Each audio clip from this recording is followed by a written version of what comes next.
Evolution सिर्फ एक theory है या फैक्ट है? हमारे सबसे पुराने पूर्वज एक्चुअली में आए कहां से? नमस्कार मित्रों, आज से करीब 4 बिलियन साल पहले लाइफ की शुरुआत होती है धरती पर। बिलियन ऑफ ईयर एवोल्यूशन के बाद अनगिनत प्रकार के प्लांट्स और एनिमल स्पीशीज उभर कर आते हैं। ये सारे पेड़ पौधे, जानवर और जीव जो आप देखते हैं आज के दिन, वो सभी आए एवोल्यूशन के चलते। इनमें से एक स्पीशीज होती है होमो सेपियंस की भी, यानी इंसान। लेकिन सवाल ये उठता है कि अगर इंसान बंदरों से आए तो आज के दिन भी हमें बंदर क्यों देखने को मिलते हैं? सारे बंदर, चिंपैंजी और गोरिल्लाज सब इंसानों में इन्वॉल्व क्यों नहीं हो जाते? ऐसे सवाल अक्सर कर उठाए जाते हैं लोगों के द्वारा। कुछ लोग तो एवोल्यूशन को ही नकार देते हैं, कहते हैं कि ये झूठ है। आखिरकार कितनी सच्चाई है इस एवोल्यूशन की थ्योरी में? यह थ्योरी है या फैक्ट भी है, और कैसे ये अलग अलग प्रकार के जीव इन्वॉल्व किए, आइए जानते हैं आज की इस वीडियो में।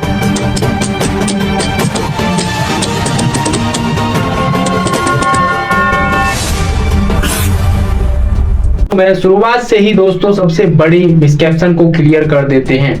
एवोल्यूशन की थ्योरी कभी यह नहीं कहती कि बंदर इंसान बन गए, बल्कि यह कहा जाता है चिंपैंजी, गोरिल्लाज और बंदरों और इंसानों के पूर्व एक ही रहे हैं और वो पूर्व आज के दिन जिंदा नहीं। एवोल्यूशन को अगर आप विजुलाइज करना चाहते हैं तो एक पेड़ इमेजिन कीजिए। एक पेड़ की शुरुआत होती है सिर्फ एक स्टेप से, फिर उससे ही अगर आप आगे चलते रहे तो जो टिप आप देखेंगे, इस पेड़ का एंड पॉइंट जो है वो आज के दिन सारे जिंदा जीव हैं। लेकिन एक सवाल तो आपके दिमाग में अभी भी आएगी कि जो हमारे पूर्वज थे उनमें से कुछ इंसान बने, कुछ चिंपैंजी बने और कुछ बने बंदर। ऐसा क्यों हुआ? इसका जवाब वीडियो में आगे आप समझोगे। साल 1859 में चार्ल्स डार्विन ने अपनी एक ऐतिहासिक किताब लिखी थी, on the origin of species. इस किताब में उन्होंने थ्योरी ऑफ नेचुरल सिलेक्शन के बारे में बात करी थी।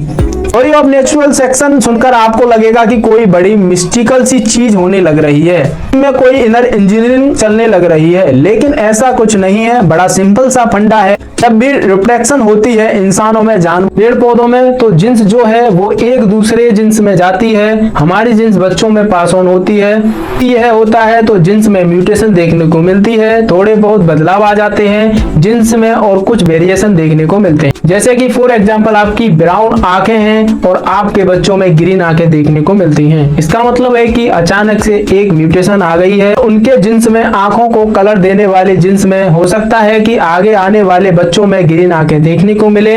अक्सर कर ये वेरिएशंस होती है कि इनमें से कुछ फायदेमंद होती हैं, कुछ नुकसानदायक रहती हैं अपने एनवायरनमेंट के चलते हुए, तो कुछ सर्वाइव कर पार हो जाते हैं। इसी प्रोसेस को कहा जाता है नेचुरल सिलेक्शन। फॉर एग्जांपल मान लो कि एक मेंढक जो ब्राउन कलर का है, जंगल में रहता है, इसके 5 बच्चे हैं जिनमें से 4 ब्राउन कलर के हैं और एक ग्रीन कलर कर पाता है, अपने आप को कैमोफ्लेज कर पाता है ग्रीन कलर।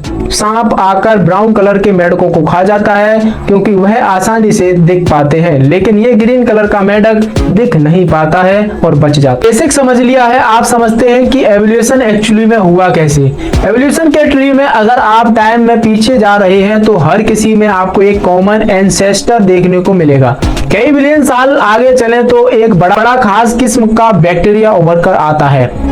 एवोल्यूशन के चलते साइनोबैक्टीरिया, यह पहला ऐसा बैक्टीरिया होता है जो कि फोटोसिंथेसिस कर पाता है, यानी धूप का इस्तेमाल करके एनर्जी जनरेट करना। इसमें पानी को भी एक फ्लू की तरह इस्तेमाल किया जाता है और एंड प्रोडक्ट यहाँ पर निकलता है ऑक्सीजन में सारी स्पीशीज आज के दिन एक्सिट करती है।